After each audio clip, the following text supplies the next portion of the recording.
Soeharto itu kurang hebat apa? Presiden 32 tahun kurang hebat apa? Dikelilingi orang orang hebat apa? Tidak pernah satu kali pun ke Kediri. Tidak pernah. Karena dia tahu Prabowo juga pernah ke sini juga pada waktu itu.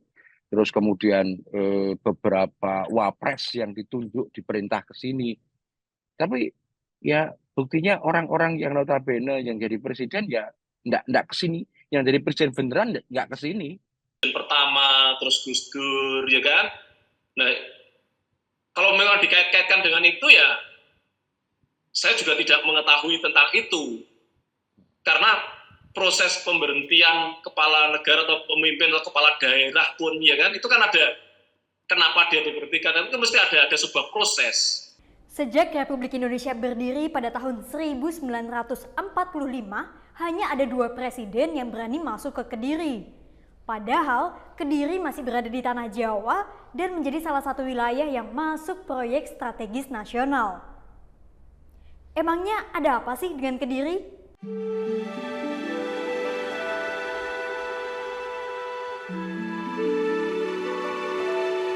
Selamat datang di Prayuta Lakon, program khusus yang membahas mitos, sejarah, dan legenda. Sedulur Prayuta Lakon mungkin pernah ada yang dengar soal mitos bahwa presiden akan lengser jika memasuki tanah Kediri. Dan sejak era Republik Indonesia berdiri, hanya ada 2 presiden Indonesia yang betul-betul berkunjung ke Kediri, yaitu Presiden pertama Republik Indonesia, Insinyur Soekarno, dan Presiden keempat Republik Indonesia, Abdurrahman Wahid atau Gus Dur. Ternyata setelah tim Prayuta Lakon berbincang dengan budayawan sekaligus akademisi Imam Mubarok atau yang dikenal dengan Gus Barok, ada sejarah panjang yang bisa ditarik ke belakang. Kira-kira gimana ya sejarah munculnya mitos ini dan apa sih yang harus dilakukan supaya bisa masuk ke Kediri dengan selamat? Ini dia Prayuta Lakon episode Mitos Presiden Bakal Lengser Jika Memasuki Tanah Kediri.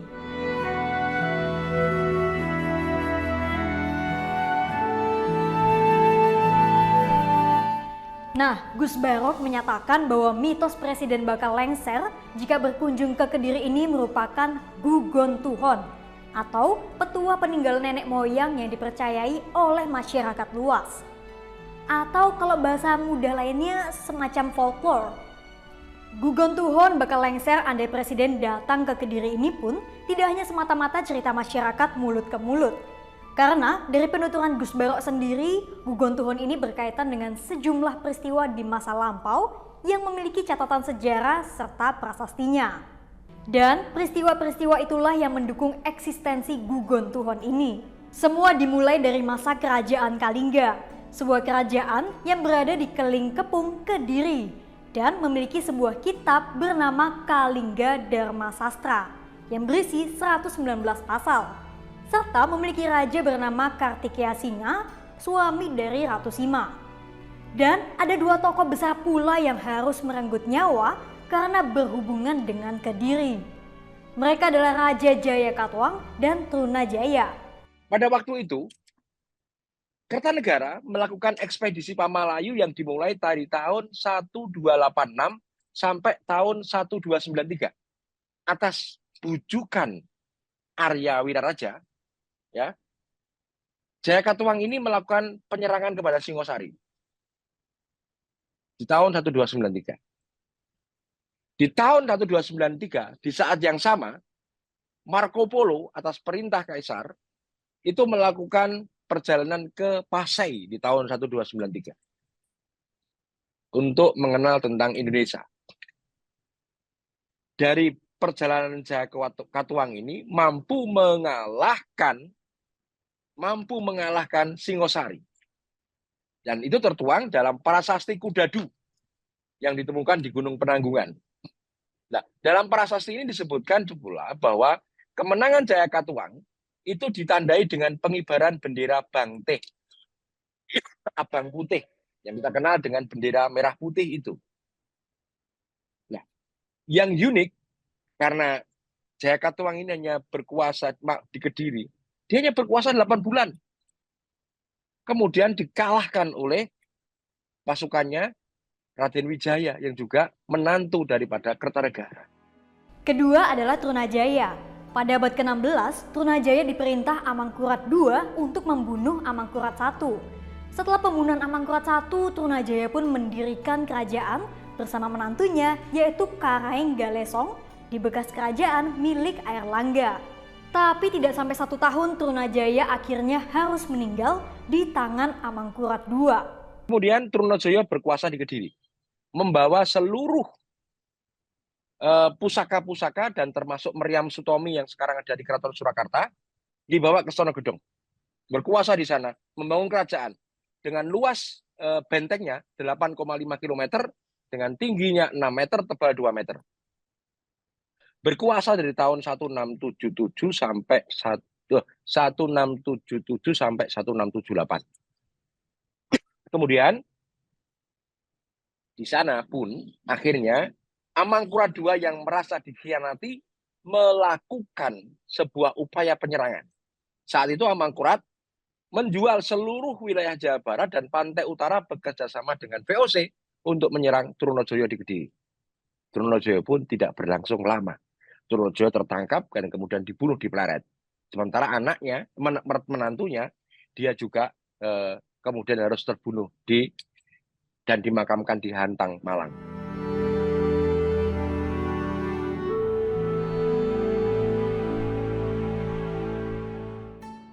Nah, dari dua peristiwa itu pun Gugon Tuhon ini semakin menguat.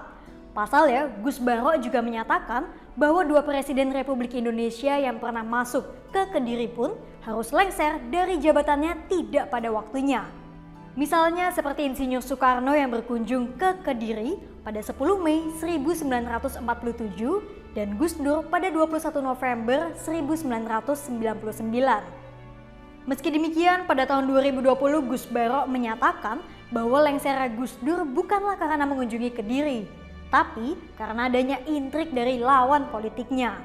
Sebetulnya ada pula Presiden Indonesia lain, yaitu Susilo Bambang Yudhoyono atau SBY, yang pernah 2 kali berkunjung ke Kediri, yaitu tahun 2007 dan tahun 2014 ketika erupsi Gunung Kelut. Meski demikian, Gus Baro menyatakan SBY tidak benar-benar berkunjung ke Kediri, tapi lebih tepatnya ke Kediri bagian timur dengan melipir di jalan pinggir.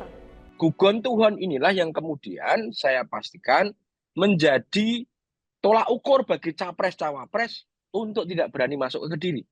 Soeharto itu kurang hebat apa? Presiden 32 tahun kurang hebat apa? Dikelilingi oleh orang hebat apa?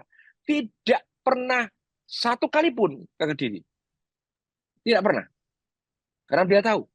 Makanya ketika saya kritik ketika kemarin Pak SBY di tahun 2007 saat Gunung Kelut ya meletus itu, beliau tidak melintasi Sungai Berantas, tetapi berada di wilayah timur.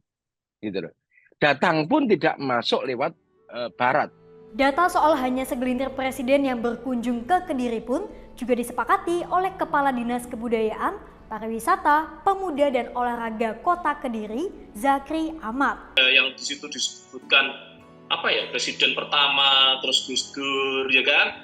Nah, kalau memang dikait-kaitkan dengan itu ya, saya juga tidak mengetahui tentang itu, karena proses pemberhentian kepala negara atau pemimpin atau kepala daerah pun, ya kan? Itu kan ada kenapa dia diberhentikan, itu mesti ada sebuah proses.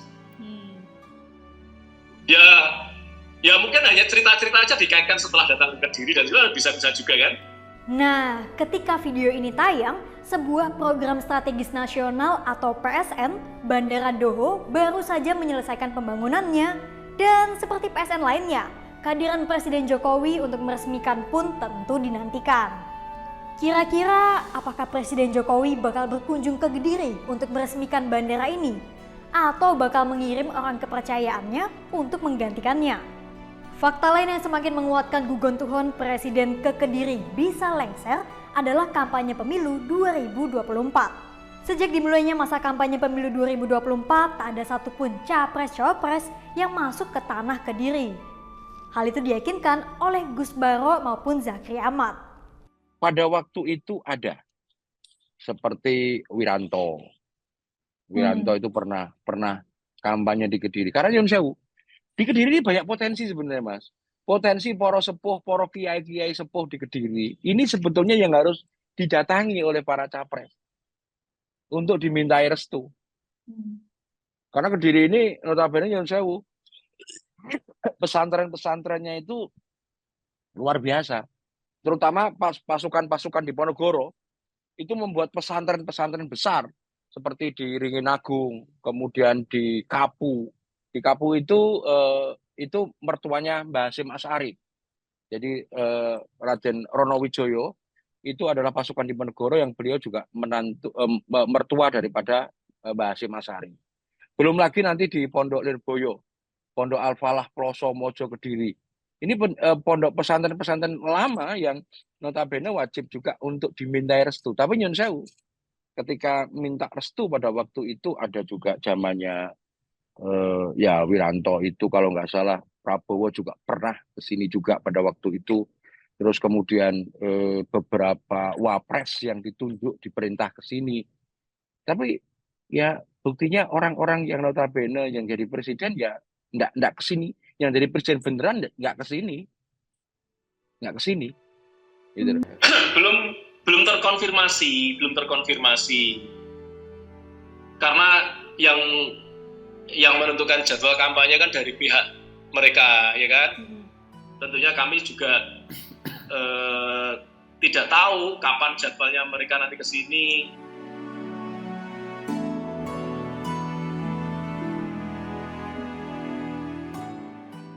Meskipun Kediri ini terkesan angker bagi para presiden di Indonesia, tapi Gus Baro bilang sebetulnya ada sejumlah hal yang perlu dilakukan untuk bisa masuk ke Kediri dengan benar. Yang pertama, untuk masuk ke Kediri haruslah melewati daerah Singkal dan memiliki keyakinan serta keteguhan. Maka posisi itu di dalam hal ini, kalau dari prasasti-prasasti yang ada dari mulai proses penyerangan yang dilakukan Amangkurat II kepada Trunojoyo, kemudian Sunan Bonang maksud dakwah di Kediri, dan juga Sunan Derajat, itu mulai dari daerah Singkal.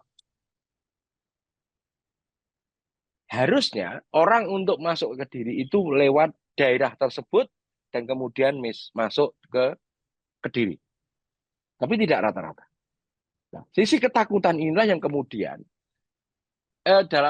kalau dalam usul fikih itu bisa katakan al yakinu la yuzalu bisak. Jadi yakin itu bisa menghilangkan keraguan-raguan. Nah, karena khawatir karena was-was, maka aura negatif yang ada di sekitarnya itu akan mengikuti. Keberadaan orang-orang akan mengikuti. Contoh lagi, yang pertama. Sehingga orang tidak berani masuk ke Kediri. Posisinya karena posisi yang salah masuknya.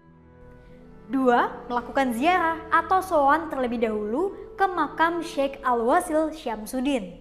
Yang kedua ada penangkal sebetulnya. Penangkalnya adalah Syekh Wasil Syamsuddin. Syekh Wasil Syamsuddin ini ada inskripsi yang menyebutkan di makam itu bahwa beliau adalah dari Ngerum, dari Persia, yang dikenal dengan kitab namanya membawa kitab Al-Israr atau kitab Musarar, yang kemudian dikenal orang dengan Jongko Joyoboyo dan sebagainya. Posisinya ada di Stonogedong, tempat di mana Prabu Erlangga berkuasa, tempat di mana beberapa raja menempati posisi itu sebagai singgasana. Jadi kalau penangkalnya, lewatnya adalah lewat Singkal, kemudian baru masuk ke wilayah Kediri. Dan yang terakhir, membawa pusaka Kediri berupa keris Kediri. Sebuah keris yang dipercayai sebagai penangkal segala keris. Jadi kalau mau masuk Kediri, kalau mau penguasa Kediri, kamu nggak punya pusaka Kediri, bagaimana kamu bisa masuk? Orang masuk itu kan mau berperang ibaratnya, irang mau kulon nuwun. Kalau pusaka aja nggak punya, bagaimana dia punya? Ini contoh. Ini pusaka Kediri. Lihat ada? Enggak, Pak. Bentar. Oh, nah, iya. ya ini. Oh. Ini Beda Katgo. sama keris di Jogja Solo. Iya. Oh beda. Keris Kediri itu. Ya? Keris Kediri itu keris yang kalau jenengan ke keraton Surakarta maupun Yogyakarta di Gedung Pusaka, itu digunakan sebagai keris tindih. keris untuk menetralisir keris-keris yang lain. Sementara itu, hal yang berbeda diungkapkan oleh Zakri Ahmad. Zakri mengatakan tak perlu ada ritual atau cara khusus bagi presiden untuk masuk ke Kediri.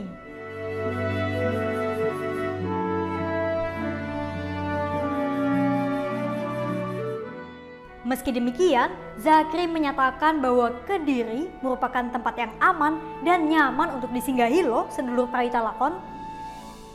Ditambah, masyarakat Kediri pun tentu juga akan menantikan dan senang apabila kotanya dikunjungi langsung oleh orang nomor 1 di Indonesia. Saya jamin aman. Kalau untuk presidennya juga Aman. tapi sebelumnya Karena apa? Iya. Kota Kediri ini kan sudah dinyatakan sebagai kota 10 besar kota-kota di Indonesia itu punya toleransi yang tinggi. Jadi toleransi itu antar masyarakatnya itu penuh pengertian sehingga membuat nyaman hidup untuk di Kediri, nyaman untuk disinggahi, nyaman untuk dikunjungi. Iyalah, selaku masyarakat tentunya kan juga ingin dikunjungi presidennya ya. Oke. Jadi masyarakat kalau dikunjungi pemimpinnya, ya pasti senang. Itu tadi seluk-beluk dari mitos presiden berkunjung ke Kediri. Seperti yang ditekankan Gus Baro, mitos ini merupakan gugon tuhon atau folklore yang dipercaya oleh masyarakat dan didukung oleh sejumlah peristiwa yang tercatat pada prasasti. Mulai dari penyerangan Jayakatwang hingga penyerangan Amangkurat II kepada Trunajaya. Dan terlepas dari adanya mitos itu, masyarakat Kediri pun tentu senang dan menantikan jika dikunjungi oleh orang nomor 1 di Indonesia. Sego pecel dimakan Bu Yani, dilanjut soto Kediri. Pak Presiden, kapan kesini? Kami nantikan di Kediri.